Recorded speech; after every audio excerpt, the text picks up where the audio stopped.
hari Jumat adalah hari terjadinya kiamat.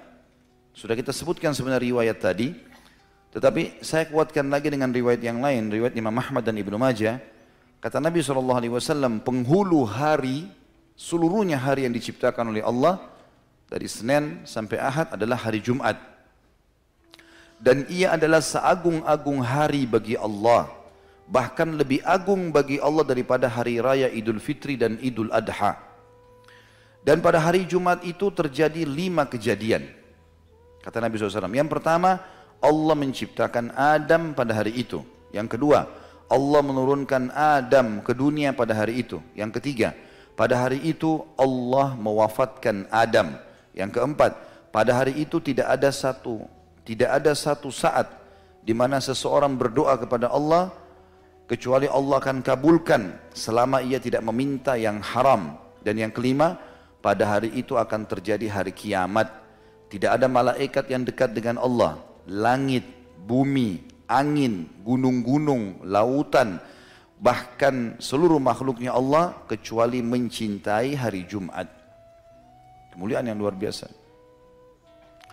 Orang yang meninggal pada hari Jumat, teman-teman sekalian, dianggap husnul khatimah. Hadis yang sahih diriwayatkan Tirmidzi, Ahmad, Abu Ya'la dan Baihaqi. Kata Nabi SAW, "Ma min muslimin yamutu yawmal jum'ati aw lailatal jum'ati illa waqahu Allahu fitnatal qabr." Tidak ada seorang muslim yang meninggal di hari Jumat atau malam Jumat, melainkan Allah akan melindunginya dari fitnah kubur. Kata ulama hadis adalah pertanyaan malaikat. Pertanyaan malaikat. Jadi dia akan aman. Ini karunia. Kalau ada yang bertanya misalnya, Ustaz bagaimana dengan ahli maksiat? Kuasa Allah SWT, kita tidak tahu. Pasti orang yang Allah wafatkan di hari itu, orang yang punya kemuliaan. Semoga insya Allah kita termasuk tentunya. Karena semua orang juga akan meninggal dunia. Mati bagi seorang muslim adalah pintu untuk menuju kepada kehidupan abadi. Maka dia merindukan kematian.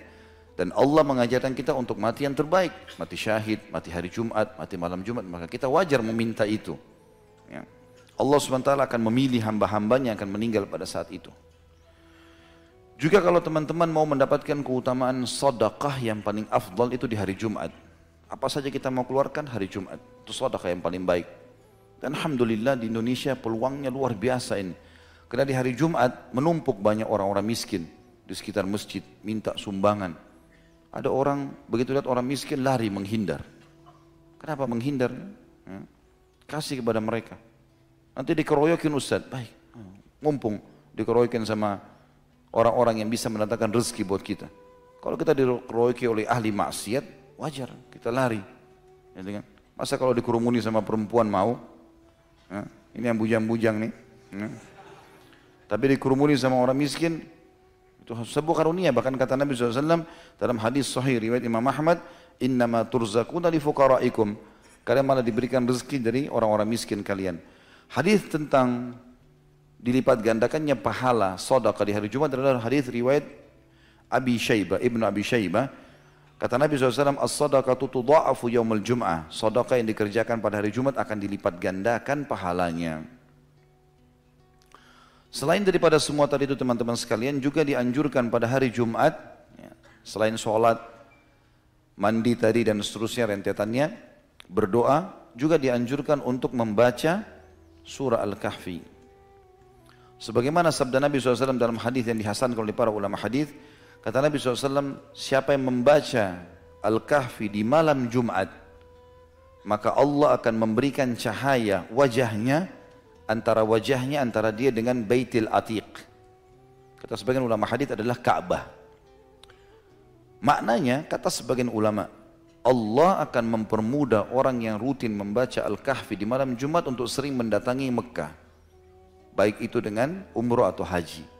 Karunia dari Allah SWT.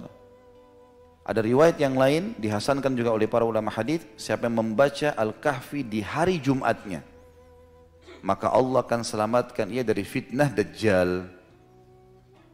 Lalu bagaimana kita menggabungkan keduanya? Dirincikan oleh para ulama. Yang pertama pendapat mengatakan Jumat itu sudah dihitung masuk mulai maghribnya Kamis. Makanya dinamakan malam Jumat. Makanya orang kalau melihat hilal awal Ramadan dilihatnya setelah maghrib, kan gitu.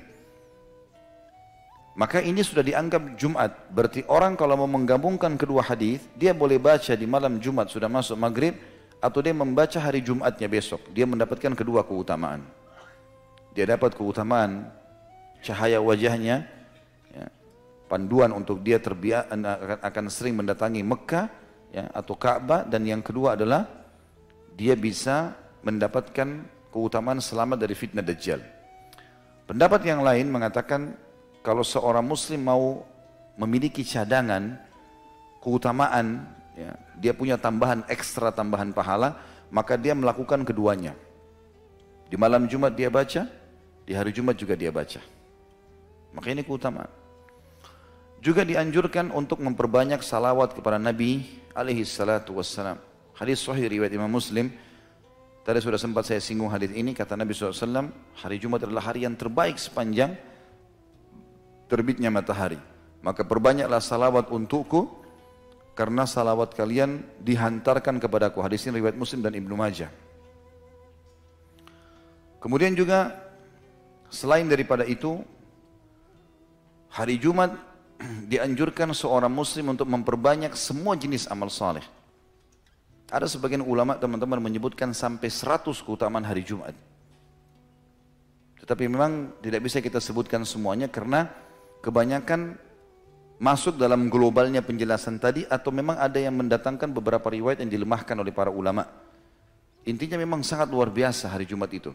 Semua jenis ibadah, zikirnya, baca Qur'annya, silaturahim keluarganya, apa saja, maka itu akan sangat baik. Termasuk mencari rezeki.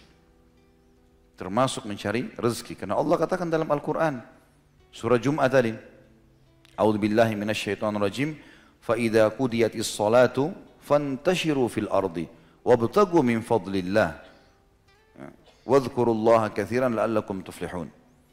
Kalau selesai sholat Jumat, menebarlah kalian di muka bumi dan carilah karunia Allah.